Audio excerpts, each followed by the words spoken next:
ಅತ್ತೆ ಸೊಸೆ ಮಧ್ಯೆ ಯಾವುದೇ ರೀತಿಯ ಜಗಳ, ಕಿರಿಕಿರಿ, ಮನಸ್ತಾಪ ಅತ್ತೆ ಕಂಡ್ರೆ ಸೊಸೆಗೆ ಆಗ್ತಾ ಇರಲ್ಲ, ಸೊಸೆ ಕಂಡ್ರೆ ಅತ್ತೆಗೆ ಆಗ್ತಾ ಇರಲ್ಲ. ಈ ರೀತಿ ಇದ್ದರೆ ನಾವು ಹೇಳ್ಕೊಡುವ ಈ ಒಂದು ಪರಿಹಾರವನ್ನು ನೀವು ಮಾಡ್ಕೊಂಡಿದ್ದೇ ಆದರೆ ನಿಮ್ಮ ಈ ಒಂದು ಸಮಸ್ಯೆಯಿಂದ ನೀವು ಪಾರಾಗ್ಬೋದು. ನೀವು ಈ ಪರಿಹಾರವನ್ನು ಮಾಡೋದಕ್ಕೆ 1 ಹಿಡಿಯಷ್ಟು ಕಲ್ಲುಪ್ಪು, 5 ಬೆಳ್ಳುಳ್ಳಿ ಎಸಳು, 3 ಲವಂಗ, 1 ಕೆಂಪು ಬಟ್ಟೆ, ಇದರ ಜೊತೆಗೆ ಒಂದು ತಟ್ಟೆ ಬೇಕಾಗುತ್ತೆ. ಇದಿಷ್ಟು ವಸ್ತುಗಳನ್ನು ತಗೊಂಡು ಫಸ್ಟ್ ನೀವು ಏನು ಮಾಡಬೇಕಂದ್ರೆ, ತಟ್ಟೆ ಮೇಲೆ ಈ ಒಂದು ಕೆಂಪು ಬಟ್ಟೆಯನ್ನು ಇಟ್ಟು ಹಾಸಬೇಕು. ಹಾಸಾದ್ಮೇಲೆ ಈ ಕೆಂಪು ಬಟ್ಟೆ ಒಳಗೆ 1 ಹಿಡಿಯಷ್ಟು ಕಲ್ಲುಪ್ಪನ್ನು ಹಾಕಿ, ಆಮೇಲೆ ಈ ಕಲ್ಲುಪ್ಪಿನ ಮೇಲೆ 5 ಬೆಳ್ಳುಳ್ಳಿ ಎಸಳುಗಳನ್ನು ಇಡಿ, ಆಮೇಲೆ 3 ಲವಂಗವನ್ನು ಇಟ್ಟು ಇದನ್ನು ಬಿಳಿ ದಾರದಿಂದ ಕಟ್ಟಬೇಕು. ಇದಿಷ್ಟು ವಸ್ತುಗಳನ್ನು ಕಟ್ಟಿ ಈ ಒಂದು ಗಂಟನ್ನು ನಿಮ್ಮ ಕೈಯಲ್ಲಿ ಹಿಡ್ಕೊಂಡು ಒಂದು ಮಂತ್ರ ಇದೆ, ಈ ಮಂತ್ರವನ್ನು ಹೇಳ್ಕೋಬೇಕಾಗುತ್ತೆ. ನಿಮ್ಮ ಅತ್ತೆ ನಿಮಗೆ ವಶ ಆಗಬೇಕು ಅಂದರೆ ಅತ್ತೆ ಹೆಸರನ್ನು ಸೇರಿಸ್ಕೊಂಡು ಈ ಮಂತ್ರವನ್ನು ಹೇಳಬೇಕು. ಇಲ್ಲ ನಿಮ್ಮ ಸೊಸೆ ನಿಮಗೆ ವಶ ಆಗಬೇಕಂದ್ರೆ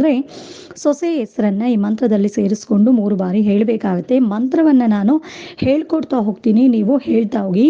ಈ ರೀತಿ ಹೇಳ್ಕೊಳ್ಳಿ: ಓಂ ಕ್ಲೀಂ ಕ್ಲೀಂ ಕ್ಲೀಂ ಆಕರ್ಷಣಾಯ ಆಕರ್ಷಣಾಯ. ಅತ್ತೆ ಇಲ್ಲ ಸೊಸೆ ಹೆಸರನ್ನು ಇಲ್ಲಿ ಸೇರಿಸ್ಕೊಂಡು ಫಟ್ ಫಟ್ ಸ್ವಾಹ ಅಂತ 3 ಸಾರಿ ಹೇಳಿ, ಇದನ್ನು ರಾತ್ರಿ ನಿಮ್ಮ ತಲೆ ದಿಂಬಿನ ಕೆಳಗೆ ಈ ಒಂದು ಗಂಟನ್ನು ಇಟ್ಕೊಂಡು ಮಲಗಿ, ಮಾರನೇ ಬೆಳಗ್ಗೆ ನೀವು ಎದ್ದ ತಕ್ಷಣ ಈ ಒಂದು ಗಂಟನ್ನು ನಿಮ್ಮ ನಿತ್ಯ ಕರ್ಮಗಳನ್ನು ಮುಗಿಸಿ, ತದನಂತರ ಈ ಒಂದು ಗಂಟನ್ನು ತಗೊಂಡು ಹೋಗಿ ತುಳಿಯದೇ ಇರುವಂಥ ಜಾಗಕ್ಕೆ ಇಲ್ಲ ಬಾವಿಗೆ ಹಾಕಬೇಕಾಗುತ್ತೆ. ಈ ರೀತಿಯಾಗಿ ನೀವು ಮಾಡಿ ನೋಡಿ.